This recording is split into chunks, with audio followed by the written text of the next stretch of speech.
Hello to all my friends out there. And so one of the followers asked me, how do I buy clothes? And so it was about time for me to buy clothes. So part of this video is how I buy clothes, how I save money. And the other part, I've been watching prepper videos. And the other part is, what if there's a currency collapse? Okay, if you don't have any currency, that is a collapse. So what are you gonna do? That's part two. Okay, so today I was at Walmart and they had these t-shirts for $3. I have always preferred new clothes to used clothes, but I do buy used clothes when I find them brand new. So I bought this blouse. I bought, well, these are t-shirts, this one and this one, $3 each, so $9. So I thought, oh, well, maybe I'll go to the thrift store and I'll buy some jeans Friday. But then I thought, no, you're supposed to be saving money. And so I had bought these two pair of jeans. They're brand new. And I thought, you don't really need jeans. You really don't. So I must have bought those jeans for $1. I've never worn them. So for $9, I was able to buy clothes for 3 months. And then Walmart had shoes for $11, and that's a really good deal. And so I usually buy about one pair of shoes every 2-3 months. Okay, so that's basically how I buy clothes. Okay, part two. What if there was a currency collapse? That means your money is worth absolutely nothing, or it's so inflated, you know, it's buying very little, right? I noticed a lot of the things are inflated, and the prices of things, and I won't mention what I noticed because, you know, I don't want to get on their bad side. But when the price is up, that means the consumption is down. So when you see that price up, you know that people are not spending. Okay, so if the currency collapsed, one of the most valuable things would be your home, because everyone's got to have a roof over their heads, and you can have people live with you and you guys can share and help each other. I watch good videos, and that's what they're doing in Germany. And so when my ex-husband was alive, we had a house on an acre. And I said, Mike, I've got to go to the bathroom. So we stopped over there. I go, how many people's living here? In my mother-in-law's house. He goes, Ruthie, shut up. As long as they're paying the rent, I don't care. But I saw like 3 or 4 trailers. My mother-in-law had, you know, an acre. Gosh knows how many people were living in the house. There was a garage. So one of your most valuable things is your house, because you could have people living in there. You could reduce your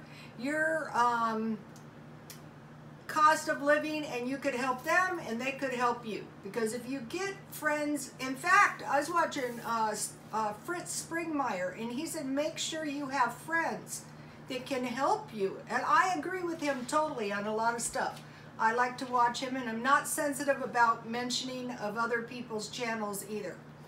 So, okay, so another thing, if you are living in an apartment, you want to make sure you can trust the person that you are paying your rent to.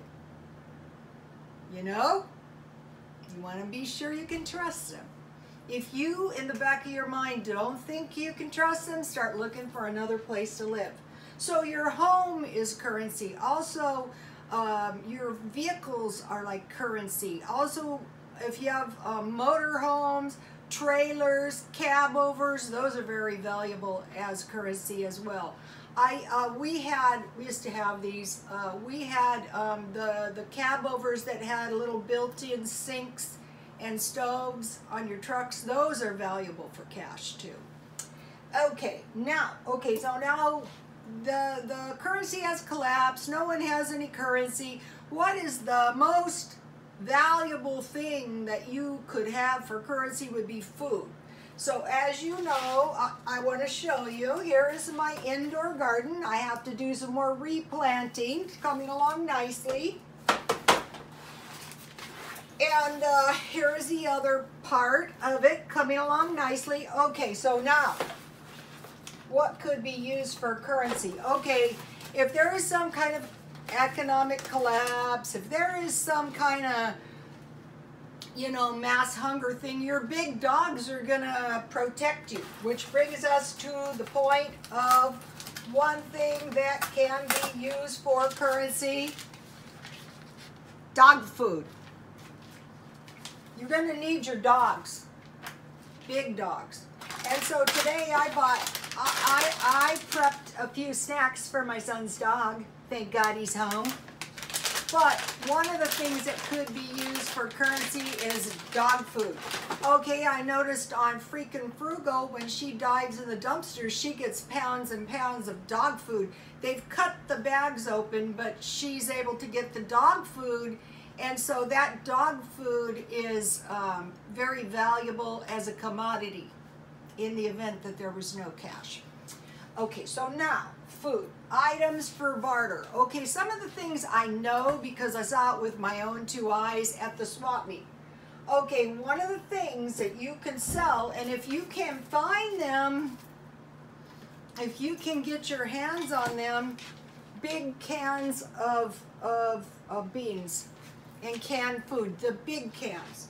They are just like currency, and I saw people buying them.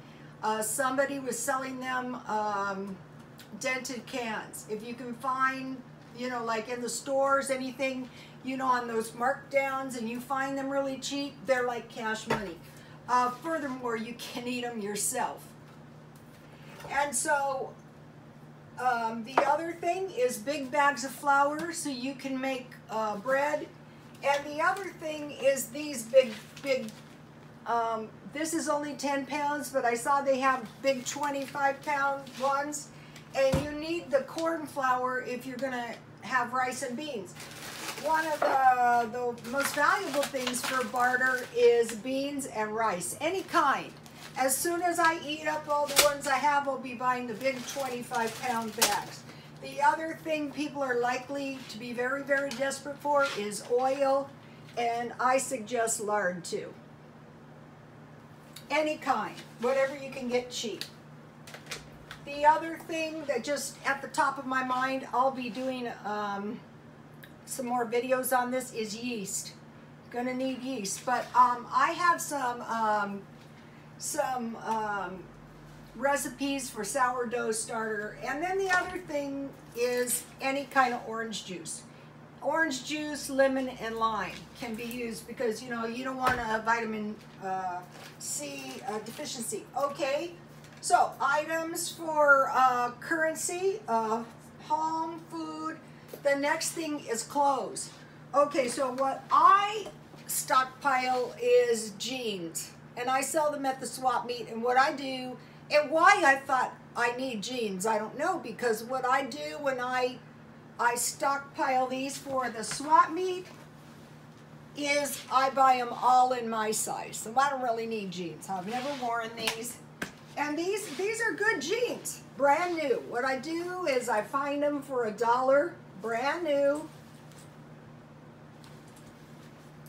And I can sell them anytime I want to. Anytime I was to need money, I can take a little trip to the swap meet and get my $1,000.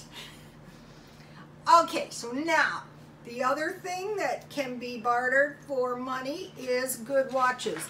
Okay, I bought this Pulsar watch, dirt cheap, and I can sell this. Okay, the other thing that I've had very good luck with is coats, and this is Evolve. What you want is when you get, what I do is when I get them 75% off, or I get them for $1, I snap them up.